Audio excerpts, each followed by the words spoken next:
Alright folks, we're out for another night, and we're starting off super quick, just a few meters down the start of the trail, and we've got a common blind snake, pretty regular feature on the vlog, so we won't explain too much, but they're the smallest species here. You can see based on my hand, this is, I would say, subadult. They get about maybe twice this size when they're fully grown, but pretty cool find at the start. We're going to keep going, and we'll check back in if we find something else. Alright, snake number 2, just a little ways up the trail. We've got a common wolf snake in a little roadside gutter, a very common place to find them hunting during the evening. Another common snake for the vlog. These are terrestrial snakes. They're nocturnal and they're not too big. Here's my hand, there's a comparison. You can see him doing his tail shake against the leaves on the ground there. That's another common defensive behavior for snakes. But yeah, it looks like things are moving and it's super early in the night, so we're going to keep at it, and we will check back in when we find something else. Alright folks, next snake, we've got an Anderson stream snake. Oh, hold on. Alright, there he is. Another one we've seen quite a few of on the vlog. These are cold water mountain stream snakes. Tiny little heads for foraging under rocks. And it's nighttime, so this one's obviously interested in getting a meal, and it's pretty energetic. You can see the yellow underbelly, cream to yellow underbelly, and the olive colored body. But he's a little bit squirmy right now, so we're going to go ahead and let him go. But third snake of the evening. We're going to keep at it, see if we can find something else. Goodness gracious. There we go.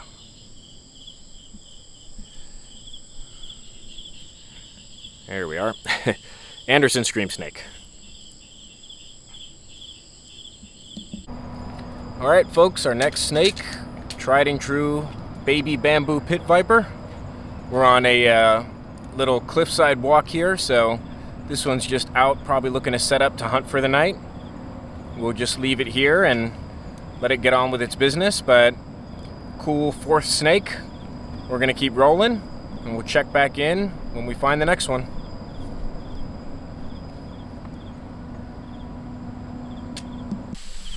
Alright folks, we got our next snake, and it's another common sighting for us, the white spotted slug snake. This one's just moving along the path, obviously looking for a meal. We're going to leave it to its evening and keep going, and we will check back in if we find something else.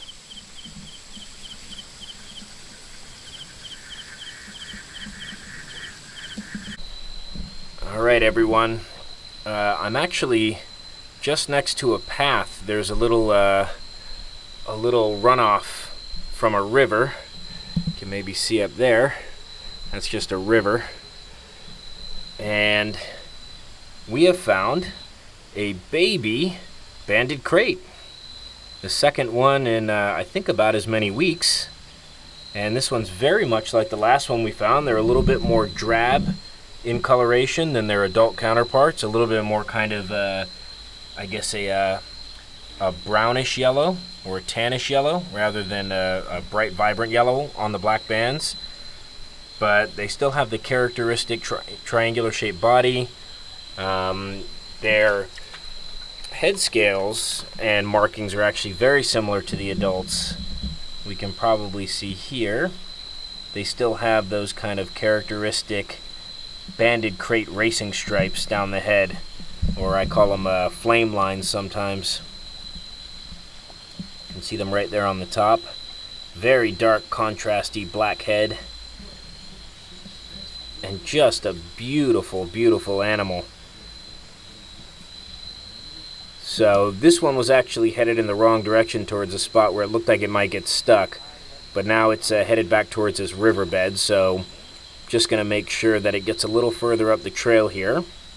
But while we do that, I can just explain a little bit more about the species for those who may not have seen the other videos. This is, as I mentioned, the banded krait. It is an elapid. It has a very potent neurotoxic venom, and it's a cousin to the many banded krait, which is the most toxic snake in Hong Kong, and also a cousin to things like sea snakes, which are also part of the krait family. And these are pretty special because they actually get quite a bit bigger than the many banded kraits.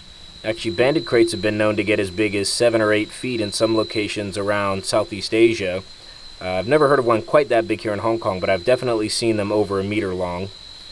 And they have these really classic triangular shaped bodies. And it's a little bit hard to tell, it's not showing right now, but when they're mature, their tails actually become really nubby at the end, and they actually use them as a false head. And what they'll do is, if they feel like they're under attack, they'll coil up real tight, they'll hide their head underneath part of their body, and they'll leave their tail exposed. Now this puts them in a good position where if a predator attacks the tail, thinking that it's the head, they can either try and turn and make a break for it, or more likely turn around and bite the predator. And this is not the snake to be bitten by, regardless of what kind of predator you are. So very, very cool species, very cool behavior. This is a brand new baby, and I think I can give you a little bit of a size reference while its head is pointing the other direction down towards the tail end, but I actually don't even want to get that close. But you can see my hand here and the krait here. I'd say it's about a foot long, maybe a touch longer than that, but probably no more than a foot, I'd say, and relatively skinny. But this is a much more robust snake at this age than a many banded would be. So really, really fantastic find at the end of a night that's been pretty decent for numbers, but not really a night full of unique snakes, a lot of the common stuff. So really nice to close on something that's a lot less common and really spectacular as a baby. So we're going to keep moving. We're in the last stretch. We may very well find something else, and if so, we'll pop back on. Otherwise, this will close us out for the night, and there are worse ways to end if that's the case.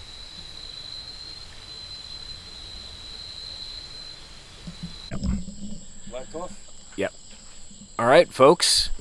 I was just talking to my friends about how that banded krait was so small, it wouldn't surprise me if it was a part of a recent hatch and that we don't find some others. Lo and behold, a few hundred meters up the path, if that, we have found our second baby banded krait. And this one is just as pretty and special as the first one. Chilled out right here. It was actually moving along very calmly and still pretty calm, but it's obviously in a defensive mode right now, you can see. And we're going to try and get a little bit of footage here until it figures out it can just move forward and get away. But same characteristics as the last one, you can see here. Also the stripes on the head there.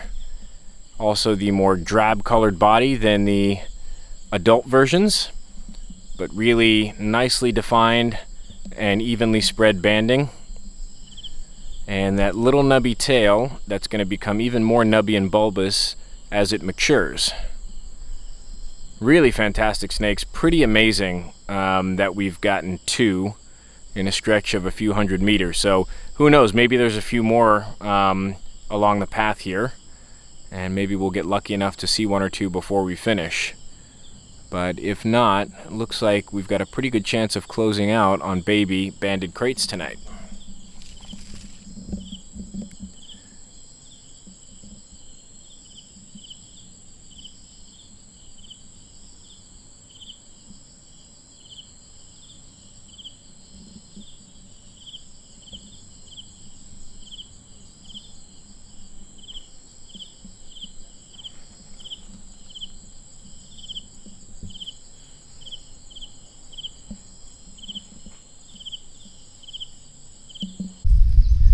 Alright folks, we're out for a daytime walk this time, and we've come across this bamboo pit viper, which is not super common, but it was in a bit of a precarious spot, so we've just kind of helped it into a spot where it's going to be a little bit more comfortable.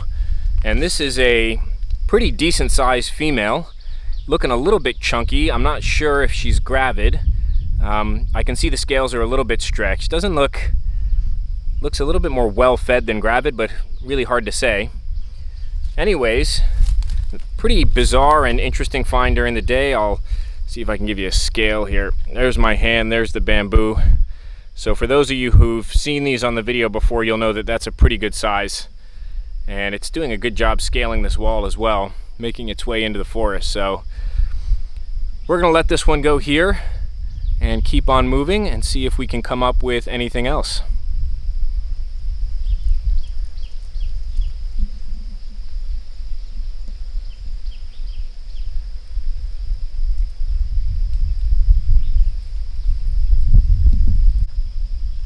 Alright, we've got one more snake just here, and it's a tried and true diurnal, the Redneck Keelback. And we've mentioned in recent vlogs, but it is baby season, so not too surprising to see a tiny little baby here. And you can see these are technically a venomous snake, and the venom's supposedly quite toxic to people, but they're not a super risky snake to be bitten by because number one, they're quite docile, number two, they're rear-fanged and don't have the traditional venom gland set up with muscles that constrict around the venom gland to shoot the venom out. It actually drips down and along the outside of the rear fang, so it does take a bit of a bite to become envenomated. But we've also mentioned before on the vlogs that these are poisonous snakes as well. They have a groove in the back of their neck where they can secrete poison that they sequester from toads that they eat. So pretty unique species, but very, very common here in Hong Kong. See lots of these, and always a pleasure, especially when they're tiny like this and very vibrant. So we'll let this one get on its way, and we'll keep moving and see what else we can come up with.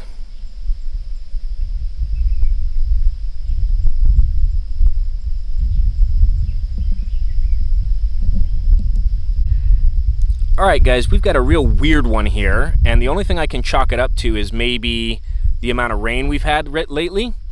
But we found in a little watery section that normally you wouldn't find something like this because we're not near lowlands, a Plumbeous water snake. And these guys, we've seen on the vlog a few times before, don't like it in dry locations. These guys like to be in swampy, there we go.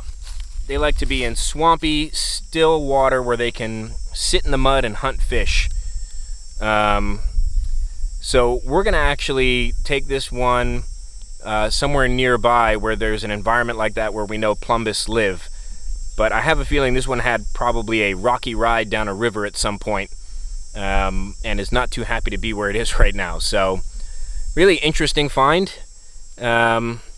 Never seen one around here before, so always fun to mix it up. But I think it's time to get this one back somewhere where it's going to be a bit happier. Alright folks, at the start of another walk, and we just witnessed a live predation of a giant centipede on a giant African land snail. And pretty gruesome sight here. Not sure if we're going to be able to see, but that's the centipede with its head down inside the shell, envenomating the snail. And maybe one of the only animals out there that'll actually eat these things. The snails are actually invasive, and they're toxic from what I've been told. So not a lot of species actually feed on them. Now this guy just envenomated, and I wonder if he's going to go down searching, but it looks like maybe not. Well, that looks like one hungry centipede, so we'll let it get on with its business. Wish the snail the best of luck, and we'll check back in with you guys if we find something a little bit more slithery. Well, I hate to fill a slow snake night with some snail smut, but I got nothing else to film right now. Enjoy.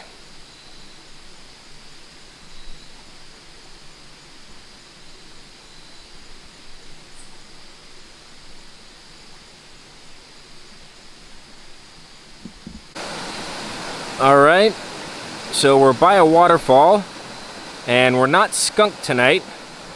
We found this subadult Cyanonatrix, but he's a bit down the way, so I'm not going to get any closer than this.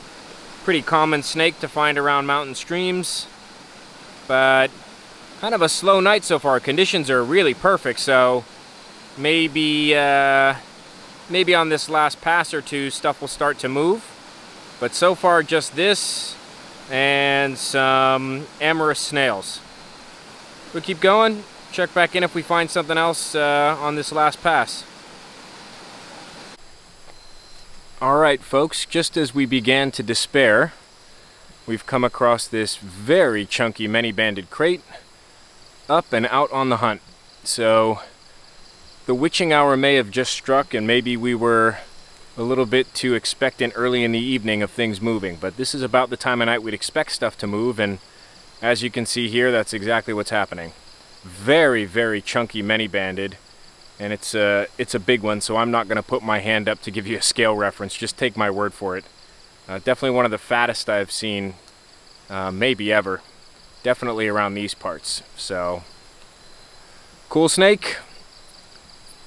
Nice start to what I hope is the beginning of the snakes moving tonight.